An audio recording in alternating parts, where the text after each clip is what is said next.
Continuamos en la UNED y estamos en el grado de Historia de la Religión.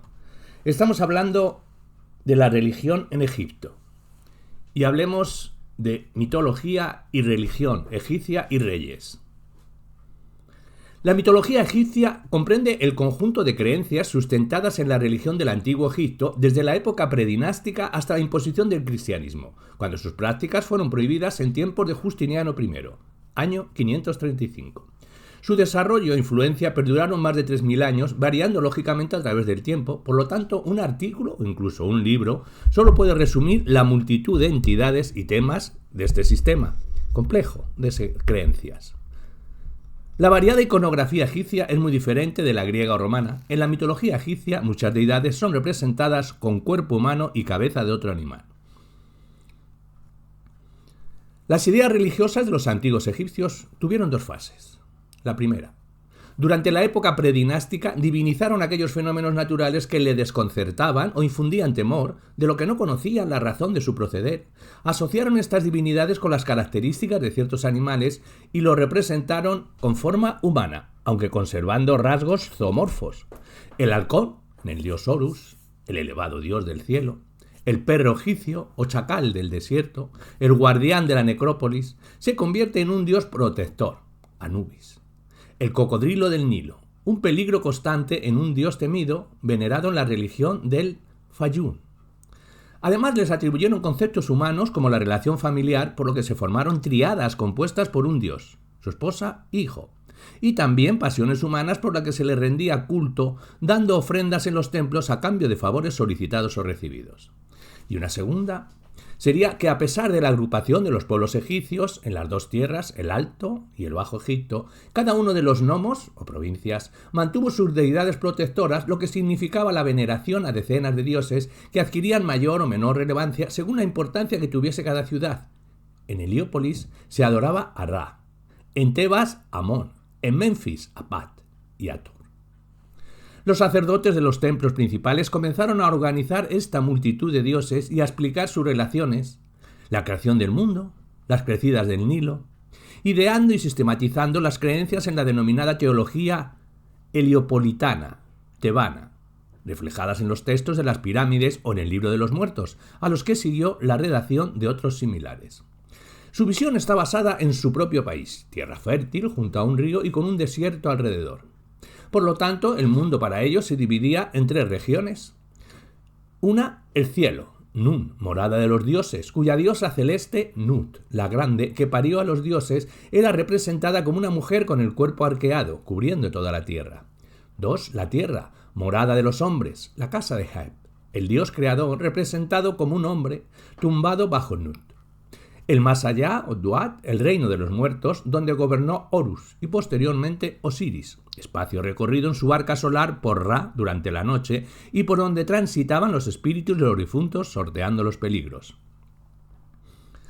Las principales divinidades estaban organizadas en 5 grupos diferentes. La Eneada de Heliópolis, las almas de Thoth, Atum, Su, Tefnu, Nut, Heb, Isis, Osiris, Neftis y Set, cuyo dios principal es Atón. Segundo, la Ogdoa de Hermépolis.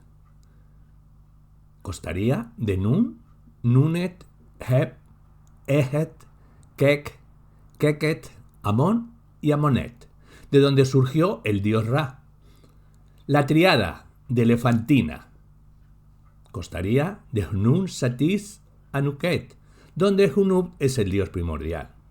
La triada de Tebas constaría de Amón, Mut, Honsu, donde el dios principal es Amón. Y la triada de Memphis constaría de Pat, Sekhet, Nefertun, donde Pat era el dios principal. Es inusual el hecho de que los dioses no estaban relacionados antes de que esta fuerza formalizada. Mientras los líderes de los diversos grupos ganaban y perdían influencia, las creencias dominantes se transformaban, combinaban y sincretizaban. Ra y Atón se convirtieron en Atón-Ra, con las características de Ra como dominantes, y posteriormente Ra fue asimilado a su vez por Horus, como Ra-Horajti, después de que Pat se convirtiera en Pat-Seker, y fue asimilado por Osiris, convirtiéndose en Pat Set, Osiris. Con las diosas sucedió lo mismo. Hathor asimiló inicialmente las características de otras diosas, pero en última instancia fue asimilada con Isis. Los dioses maléficos fueron amalgamados de la misma forma como Set, quien originalmente era un héroe, asimiló todas las características de los dioses malvados, al cual condenaron posteriormente por haber sido elegido como dios protector de los gobernantes y esos. Durante la época de influencia helénica sobre Egipto, lo que perduró con más vigor fue la tríada: Osiris, Isis y Horus, y su enemigo Set, tal como se ejemplifica en la leyenda de Osiris e Isis. La tríada había asimilado muchos de los cultos y deidades anteriores y cada dios era adorado en su preferente lugar de veneración: Osiris en Abidos, Isis en Dendera y Horus en Edfu. Incluso en esta etapa continuaba la fusión con Osiris como aspecto de Horus y viceversa, dirigiéndose paulatinamente hacia el monoteísmo. Sin embargo, el monoteísmo o enoteísmo había surgido con anterioridad, fugazmente en el siglo XIV a.C., cuando Akenatón había intentado priorizar el culto de Atón en la forma de disco solar, aunque fue violentamente rechazado posteriormente por el clero y el pueblo egipcio. Según el Canon Real de Turín, varios dioses gobernaron Egipto: Ptat, Ra, Su, Heb, Osiris, Set, Tot, Mat y Horus, cada cual durante inmensos periodos, y después reinaron los Semsu-Hor durante 13.420 años antes de surgir la primera dinastía de faraones. Así, los predecesores de Mens ocuparon el trono egipcio durante 36.620 años. La creencia inicial en la inmortalidad de dioses y faraones, posteriormente extendida al resto de los egipcios, significó que se practicara el embalsamiento y la momificación para poder preservar la integridad del individuo en la vida futura, según los textos de la mitología egipcia. Los antiguos egipcios consideraban que el espíritu humano estaba conformado por el Ba, el Ka y el Aj. Los egipcios creían que el espíritu de los difuntos era conducido por Anubis hacia el lugar del juicio en la sala de las dos verdades, y el corazón muerto, que era el símbolo de la moralidad del difunto, se pesaba en una balanza contra una pluma que representaba el Mat, el concepto de verdad, armonía y orden universal. Si el resultado era favorable, el difunto es llevado ante Osiris, en Aaru. Sin embargo, Abnit, el devorador de corazones, que se representaba como un ser mezcla de cocodrilo, león o hipopótamo, destruía aquellos corazones cuya sentencia resultaba negativa, impidiendo su inmortalidad. El libro de los muertos era una serie de 190 fórmulas mágicas, adaptadas a las circunstancias particulares de cada individuo, las cuales eran depositadas junto al difunto o grabadas en los muros de la tumba para facilitar su viaje por la Duat. También contenía las palabras adecuadas a utilizar en su juicio, las palabras justas. Uno de los mejores ejemplos del libro de los muertos es el papiro de Ani, creado alrededor de 1240 a.C., que además de textos contiene muchas imágenes de Ani y de su esposa en su viaje a través del mundo de los muertos. Un intervalo corto del monoteísmo, atonismo, ocurrió bajo el reinado de Akenatón, enfocado en la deidad egipcia del sol, Atón. Akenatón proscribió la veneración de otros dioses y construyó una nueva capital, Akenatón, Amarna, alrededor del templo para Atón. El cambio religioso perduró solamente hasta la época de Tutankamón, el hijo de Akenatón, y de una esposa secundaria. Por ser este cambio muy impopular, fue rápidamente proscrito. De hecho, el borrado de los nombres de Akenatón y Tutankamón de los muros y de las listas reales se relaciona con este radical cambio religioso. Después de la caída del faraón de Amarna, el panteón egipcio original perduró como fe dominante, hasta la imposición del cristianismo copto y posteriormente del Islam, aunque los egipcios continuaron teniendo relaciones con otras culturas monoteístas como los hebreos. Asombrosamente, el pueblo egipcio apenas opuso resistencia a la difusión del cristianismo, explicado en ocasiones afirmando que Jesús, originalmente, era un sincretismo vinculado principalmente a Horus, con Isis, representando a la Virgen María. Algunos egiptólogos consideran este culto más próximo al enoteísmo. Varios eruditos, sobre todo aquellos con tendencias religiosas judio-cristianas, opinan que es incorrecto ver este periodo como monoteísta e indican que los egipcios no adoraban a Atón, sino a la familia real como parte del panteón de los dioses, quienes recibirían su energía divina de Atón. Otros estiman que Moisés y Ajenatón eran el mismo personaje. Egipto mantuvo relaciones con los habitantes de Nubia, Libia y Canaán, los pueblos fronterizos, comerciales o bélicas en diversos periodos. También fue influido por los gobernantes griegos ptolemaicos que reinaron en Egipto durante 300 años. Egipto finalmente fue incorporado en el Imperio Romano, gobernando inicialmente por Roma y posteriormente desde Constantinopla hasta la conquista árabe. Del periodo Hicso, de la dinastía XV y dinastía XVI, este es, tras el derrumbe del Imperio Medio, comienza el denominado segundo periodo intermedio de Egipto. Durante esta época, en el delta del Nilo, surgen los gobernantes Hicsos, inmigrantes asiáticos que dominan Egipto personalmente o mediante mandatarios vasallos. La dinastía XV y XVI es el auge del dios Set, posteriormente denostado tras la expulsión de los Hicsos. Egipto tuvo durante mucho tiempo lazos con Libia. Después de la muerte de Ramsés XI, el sumo sacerdote de Amón, Eiror, tomó el control de Egipto hasta que fueron reemplazados, sin signos de lucha evidente, por los reyes libios de la dinastía 22. El primer rey de la nueva dinastía, Seshon I, sirvió como general bajo los mandatarios de la dinastía 21. Se sabe que él designó a su propio hijo para ser sumo sacerdote de Amón, una ocupación que previamente era un cargo hereditario.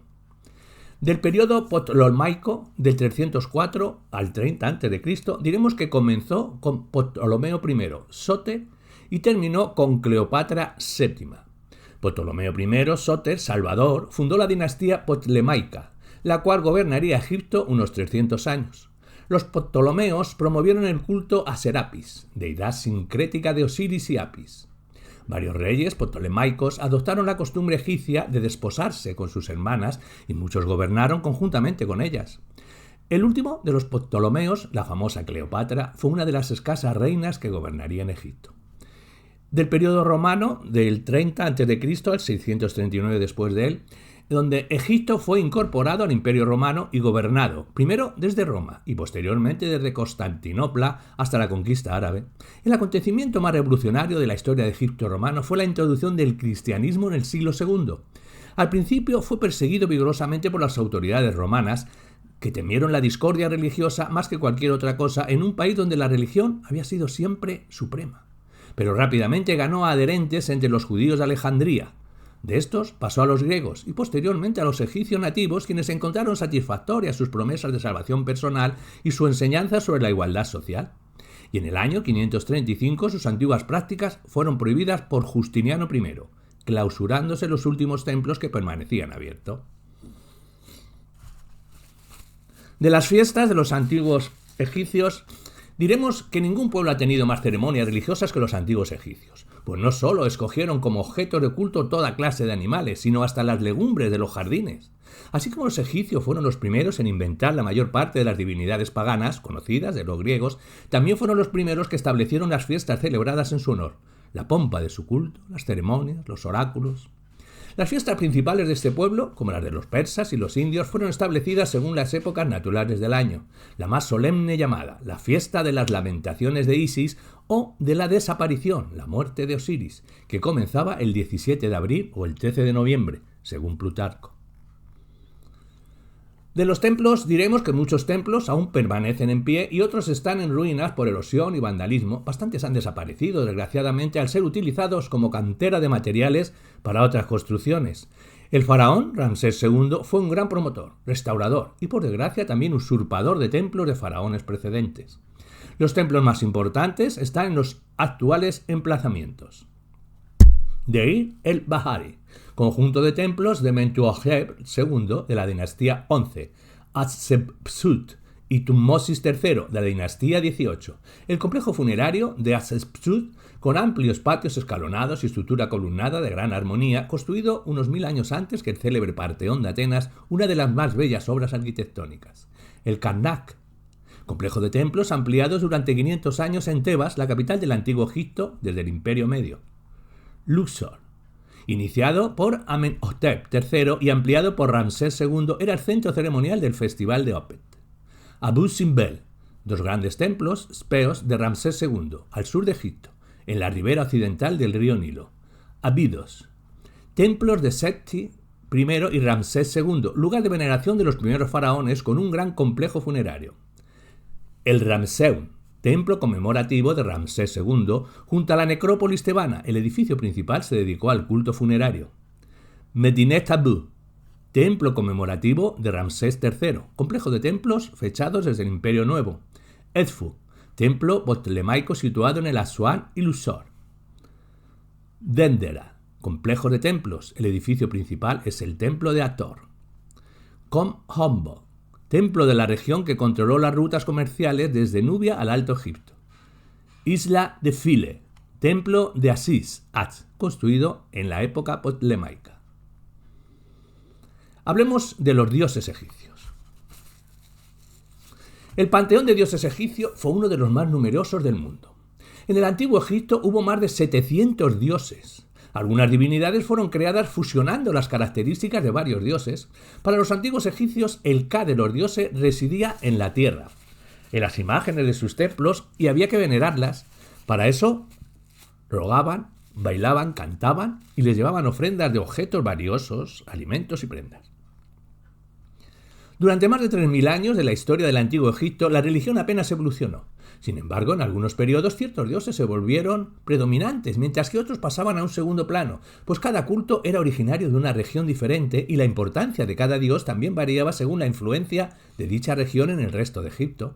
Akenatón, conocido moderadamente como el faraón herético, impuso durante su corto reinado un culto monoteísta o enoteísta, centrado en la veneración del disco solar, Atón. Los dioses eran seres invisibles, generalmente como Horus, aunque podían encarnarse en seres tangibles, como el faraón, o el Ka de ciertos animales, como el toro Apis. Los dioses más importantes del Imperio Nuevo fueron Pat, Amón y Ra. Hablemos del dios Aker. Aker es el dios del horizonte en la mitología egipcia. Simboliza a la corteza terrestre, pero no debe confundirse con el dios Heb, que representa a toda la superficie fértil de la tierra. En su iconografía fue representado como una franja de tierra con un disco solar con dos leones contrapuestos, también como una franja de tierra con cabeza humana y brazos en los extremos. De la mitología diremos que es un dios muy antiguo que es citado en los textos de las pirámides del Imperio Antiguo. Durante el Imperio Nuevo es el guardián de las dos puertas de la Duat, la oriental y la occidental. De ahí la imagen a los dos leones contrapuestos que simbolizan la entrada y salida del más allá, del pasado y el futuro. Es el que abre las puertas en la tierra y la Duat para que la barca solar de Ra pasase por donde la lleva y protege. También abrirá las puertas para que entrara el faraón en la Duat. Se narraron sus actividades en el llamado Libro de Aker.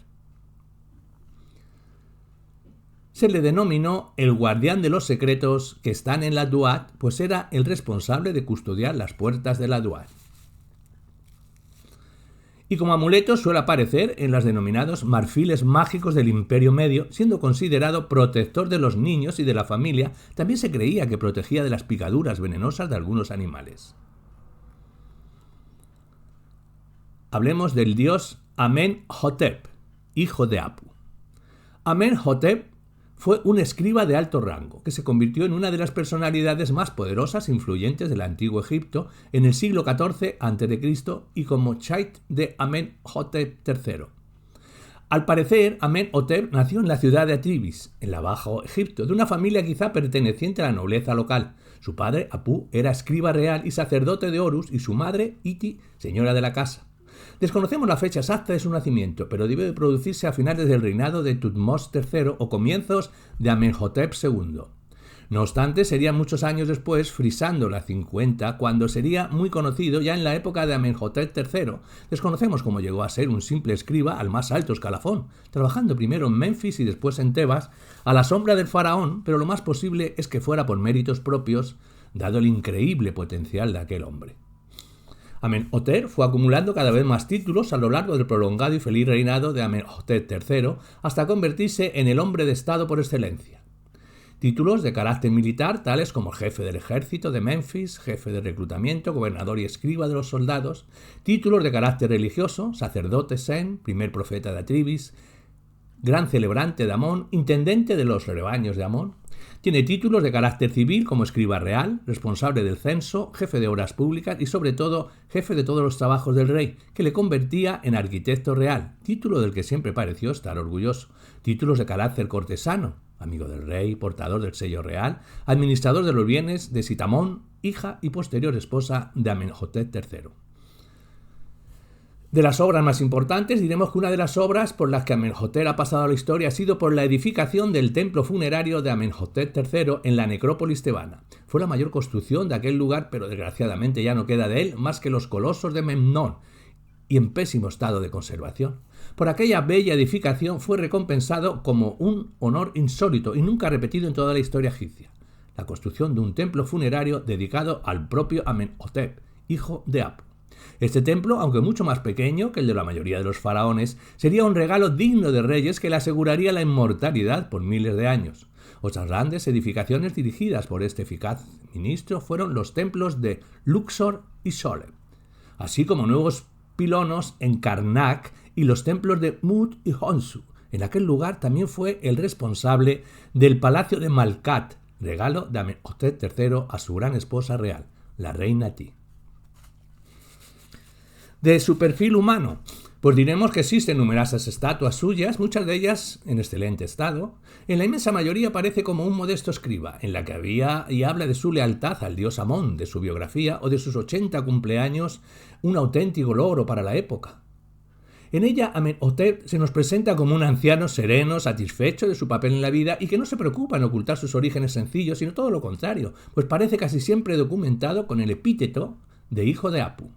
Sería quizás el papel más difícil de representar en la vida de este sabio, es el de mediador en el conflicto que comenzaba a surgir entre los sacerdotes de Amón y la familia real. Los reyes anteriores habían tratado de restar importancia a la casta sacerdotal, demasiado poderosa por entonces, pero en el reinado de Amenhotep III había recobrado gran influencia, nunca vista desde tiempos de Hatshepsut. A modo de respuesta, la Casa Real había tratado de equilibrar la balanza de las religiones acercándose más a los cultos solares de Heliópolis, dando de lado a Amón. Amenhotep, hijo de Apu, era un fiel devoto de Amón, cosa que nunca ocultó. Por ello sugirió la asimilación del dios tebano a los mitos solares, formándose la deidad Amón-Ra.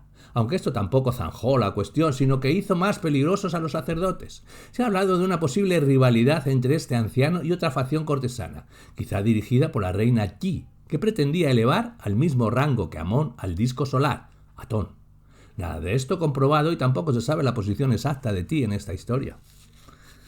De los últimos años, diremos que Amenhotep murió en el año 31 de Amenhotep III, cuando contaba con unos 81 años, quizá alguno más. Su última misión importante fue encargarse del primer jubileo del faraón, en el que se casaría con su hija mayor, la princesa Sitamón, también una posible devota de Amón.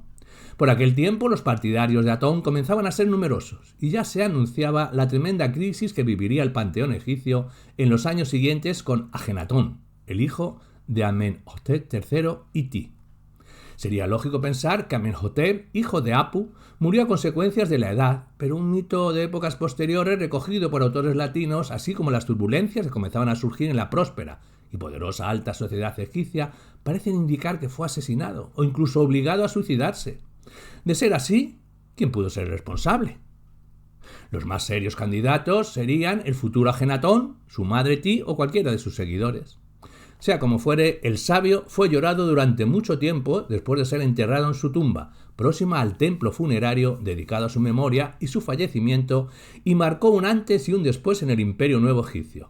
La brillantez y el esplendor de los reinados de Tutmos I a Amenhotep III acaba en este punto, y se abría la llamada crisis de Amarna, que daría al traste a esta dinastía.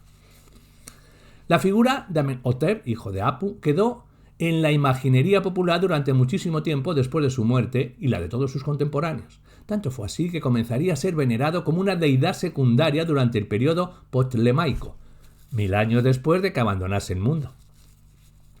Asociado a otro gran sabio que también fue deificado, Imhotep, Amenhotep era considerado un mago bondadoso, que intercedía ante Amón y el resto de divinidades y que además poseía poderes curativos y protectores. Llegó incluso a tener algunas capillas dedicadas en Tebas, la ciudad donde fueron erigidos casi todos los monumentos que le consagraron tanto a él como al rey al que sirvió.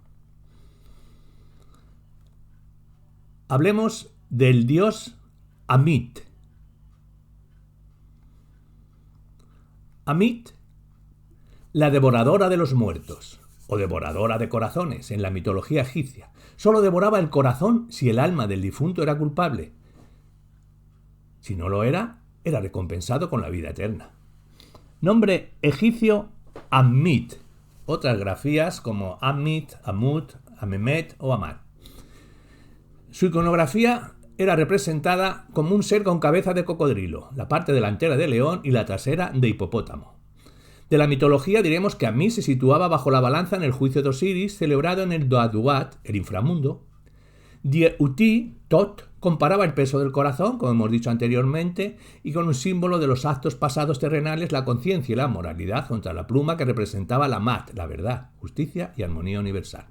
Para que el difunto pudiera ser considerado justo de voz, el corazón y la pluma debían ser igual de ligeros. Si el corazón pesaba más que la pluma, era considerado impuro. Amit lo devoraba, y la persona juzgada no se le concedía entrar en el Aru, perdiendo su condición de inmortal, pereciendo definitivamente. Dios Amón. Amón, helenización del nombre egipcio Im, cuyo general transliteración es Imen. Originalmente una deidad tebana, cuyo culto se popularizó cuando la ciudad de Tebas pasó a ser una de las más influyentes de Egipto tras la expulsión de los Hicsos a manos de los príncipes tebanos que darían origen a la dinastía 17. Nombre egipcio, Amen o Imen. Nombre griego, Abiubilda. Amón, deidad griega, Zeus y deidad romana Júpiter. Su iconografía, fue representado como un hombre de piel rojiza o azul o en forma de animal con cabeza de carnero. En cualquiera de las representaciones lleva sobre su cabeza un tocado compuesto por dos plumas, divididas en secciones y un disco solar en la base. Amón Ra podía portar el cetro, Uas y el Ankh.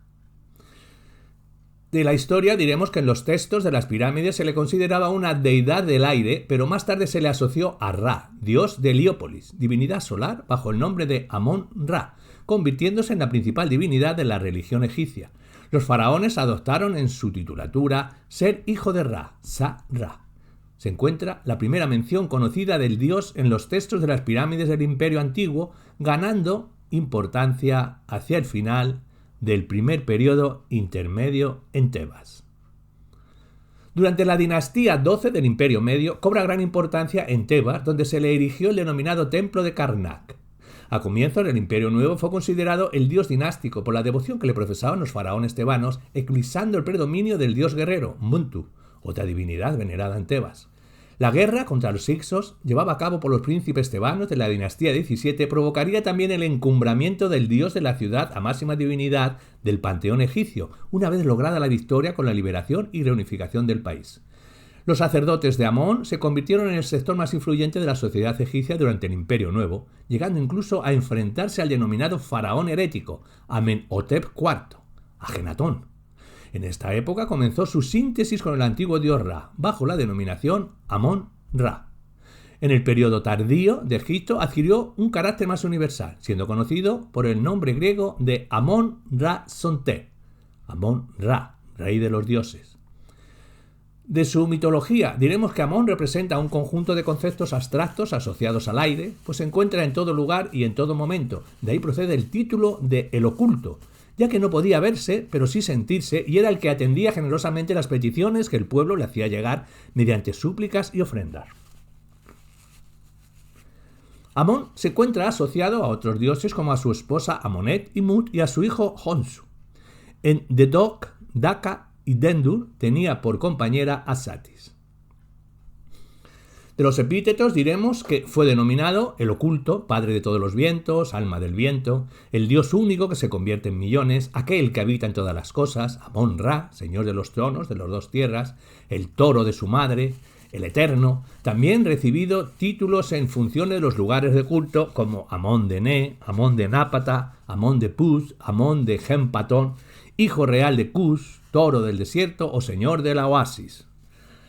Del sincretismo diremos que en el Imperio Antiguo era un dios menor, del nomo IV del Alto Egipcio, pero durante la dinastía XII fue considerado un importante dios dinástico, asimilando paulatinamente a Ra. Fue identificándose con los principales dioses, Horus, Ra, Osiris, Montu, que se consideraron manifestaciones de Amón. Tras abolirse la reforma religiosa, Ajenatón se convirtió en el dios de todo Egipto como Amón-Ra, Amón-Ra Atum, Amón-Min-Kamutev o Amón-Ra Sonte, Amón-Ra, rey de los dioses, como dios supremo egipcio.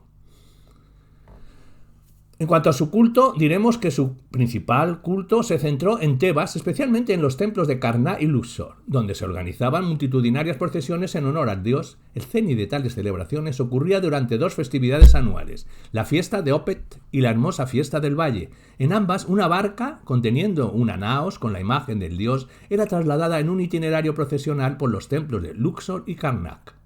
El culto era extremadamente reservado, superponiendo dinastías barreras entre el pueblo creyente y la divinidad, opuesto totalmente a los cultos solares de Ra o Atum. Incluso en la salida de las estatuas del dios, en la barca procesional, su imagen no era nunca exhibida a los profanos, sino que se encontraba oculta por cortinados. Su imagen era adorada en el interior de los templos, solo accesible a los iniciados con una escala de sacerdotes con distintos grados y en una jerarquía claramente identificada.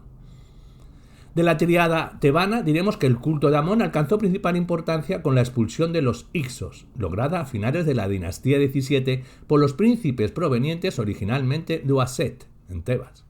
Así, la ciudad de Tebas y el dios Amón estaban íntimamente ligados. En el antiguo Egipto, cada ciudad tenía el dios particular de la región, Ajmin con Min, Tebas con Amón, Memphis dedicada al dios Pat, Abidos a Osiris, Heliópolis, el culto a Ra, y una multitud de ciudades y pueblos menores tenían su dios local a modo de patrono de la ciudad, por ejemplo, Buto con la diosa Uadjet, simbolizada con un áspiz egipcio, visto comúnmente como un atributo real en la corona de los faraones. Una característica del panteón egipcio era la costumbre de agrupar a sus dioses en triadas, normalmente una pareja con un hijo. En Abidos fue el culto a Isis, Osiris y su hijo Horus. En Heliópolis, el culto a Su y Tefnú, con Geb o Nut. Y en la región de Tebas, la pareja divina formada por Amón y su esposa Mun, con su hijo Honsu. En cuanto a las festividades tebanas, diremos que la región tebana tenía dos fiestas principales que tuvieron su apogeo a finales de la dinastía XIX. Era la famosa fiesta de Opet y la fiesta del Valle. En dichas festividades, la tríada tebana salía a sus templos en procesión, en barcazas transportadas a hombros por los sacerdotes del templo en función de portadores de la barcaza del dios. Originalmente era una festividad de 4 o 5 días de duración que con el paso de los años y las dinastías, modificación del ceremonial a finales del reinado de Ramsés II, la fiesta duraba de 20 a 22 días en los cuales se hacía reparto de raciones de pan, cerveza, carne, generalmente proveniente de los almacenes del templo. La procesión iniciaba su trayecto saliendo del templo de Karnak, con destino al templo de Luxor, pasando sucesivamente por la avenida con esfinges de carneros, pilonos y salas de descanso, destinadas a los sacerdotes que portaban la barcaza del dios.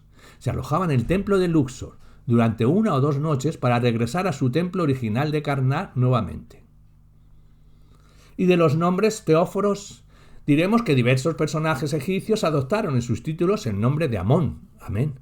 4 faraones de la dinastía XII, los denominados Amenemhat, Amón es el primero. Varios de la dinastía XIII, 4 faraones de la dinastía XVIII, los denominados Amenhotep. Amón está satisfecho, llamados Amenofis por los griegos, como el célebre Tutankamón, imagen viviente de Amón o Amenhotep IV. Amenmeses de la dinastía XIX, engendrado por Amón. Amenhotep, Amón está en Tebas, Siamón de la dinastía XXI. El jeroglífico era usado como un valor fonético para los sonidos I, A, E, que tiene el valor fonético biconsonántico men y es uno completo fonético de N que no se pronuncia. Es un determinativo sintáctico o taxograma indicando que se refiere a un dios.